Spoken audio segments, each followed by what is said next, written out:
This TikTok ban is crazy. I mean, we've seen people tripping ever since it went down. I don't know, man. A lot of people are really upset. A lot of people claim that their income is now compromised. A lot of people are actually, in their eyes, left without a career. And there's a lot of people that said they use it as a tool to obtain and learn and share so much information. Look, I'm going to give you my thoughts at the end, but right now let's stick to the facts. First of all, I'm Trill and Crunk. Kick back and fill your cup and soak up some game from the world's realest UNK. Lush Uno. Now, this TikTok ban was originally put in place because they was tripping over data mining, privacy, and national security. The Trump administration claimed that the app's Chinese ownership posed a threat to American users' data and could potentially be used for espionage. Spy versus spy? James Bond? Nah. Them TikTok dances was about to get us eradicated from the side. Who knows? Who knows what villains were going to utilize their technology against us? However, the decision to lift the ban after months of negotiations between the U.S. government and TikTok's parent company, ByteDance, as part of the agreement, TikTok will be spun off into a new U.S.-based company, and Oracle will become a minority investor in the entity. In addition to addressing the security issues, this is also a way for the Trump administration to show goodwill towards China. You know what I'm saying? I would prefer if we was getting along with China. I don't know about y'all, but I ain't trying to. I feel like they could probably be the most dangerous ops we got. So I would rather be cool with them. Plus, I love all the Chinese homies, Chinese women, you feel me? Beautiful women, some of the best food, and amazing culture. I'd rather not be beefing with them. I don't know what y'all think, but, hopefully this is a step towards, although it might be thwarting potential espionage, them rocking with us a little bit more. With that being said, I don't really know, because I remember back in the day when TikTok was first called Musical.ly, like Music ALY, and people were doing those little, it's very similar to the way Triller is now. That was like the original TikTok. Then it advanced. It advanced into TikTok, and essentially they just want a U.S.-based company to own it so they can regulate it.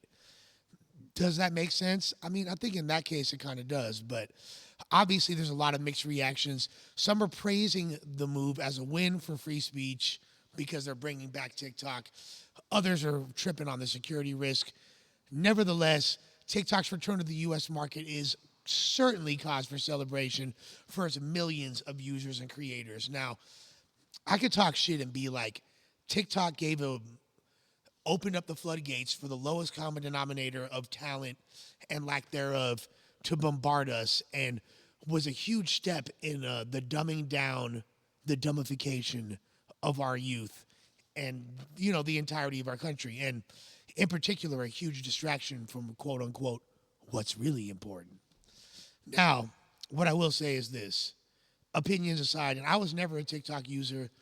I have a few million, I think it's like 5 or 10 million mentions on TikTok.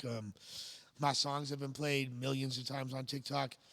I've had multiple accounts made of Lush One, but I've never actually had a TikTok account. But I have seen, look, as a creator, as a creative, you never know what medium's going to hit for you, and you never know what content is going to hit. You might have an idea. You might think, hey, this will probably work out, but you never really know. And I know people that are incredibly creative and dope at what they do, who've been putting in work for years, never cracked off until TikTok. And when TikTok came along, they found their way, and they found their means of reaching the masses. Shouts to my boy Caveman Brown. Shouts to Caveman Brown. Great rapper, one of the most talented people I know. Crazy on the mic, been doing his thing in battle rap for years, releasing projects. But it was TikTok that gave him millions of eyes and collaborations with bigger artists. And he really started doing his thingy thing on there. So people like that losing this opportunity, I felt bad. I felt bad that people that I care about and respect and enjoy the content from, I feel bad that they were losing, that opportunity. However, I also see the other side of the coin because there's a bunch of bunk shit constantly on TikTok. TikTok is just overridden with trash. So, I get it. But what I will say, this is the most important thing I think people should glean from this whole entire situation. All right? All creators, whatever the medium is, Instagram, TikTok, YouTube, Facebook, whatever, back up all of your data, back up all of your files, save your files. You do not own these platforms. These platforms are not yours. You are being allowed to utilize them. So make sure that all your shit is backed up, because God forbid this happened to YouTube, I would be completely devastated. So I make sure all my shit is backed up, and I encourage y'all to do the same. So,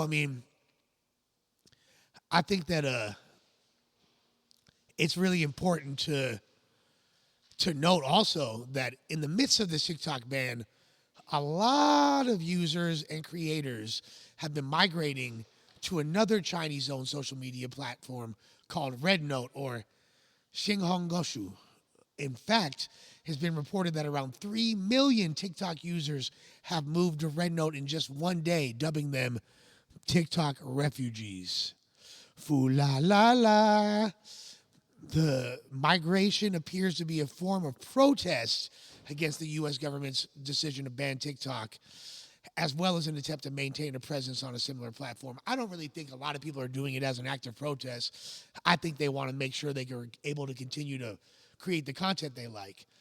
I think it's important to note, though, that a Red Note may also face similar regulatory scrutiny in the future because it is owned by the Chinese as well. And there could be legislation that comes into place that will make that even more difficult.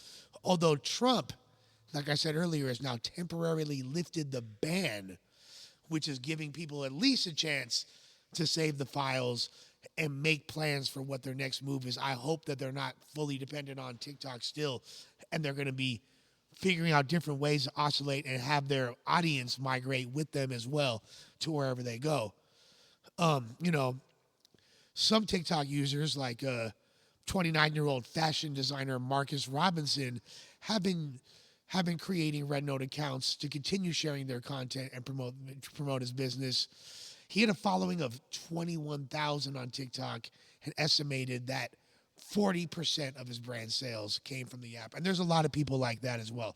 It's not just random fake thoughty influencer bitches and all that with millions of followers of the Jack Dohertys of the world. It's people like this who are independent entrepreneurs, self-made businessmen, like Marcus, like my boy Caveman Brown, like my boy Trap 9, you feel me, Ice Money Cartel, who have been building their followings on TikTok and have their entire business established through there. So,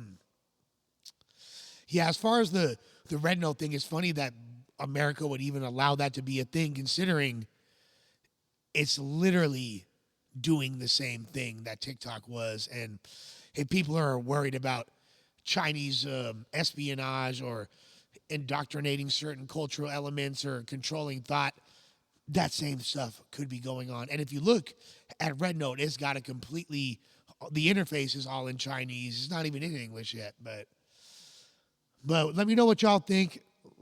Lace a player up with some game in the comments. Like, share, subscribe. Run it up. Come on.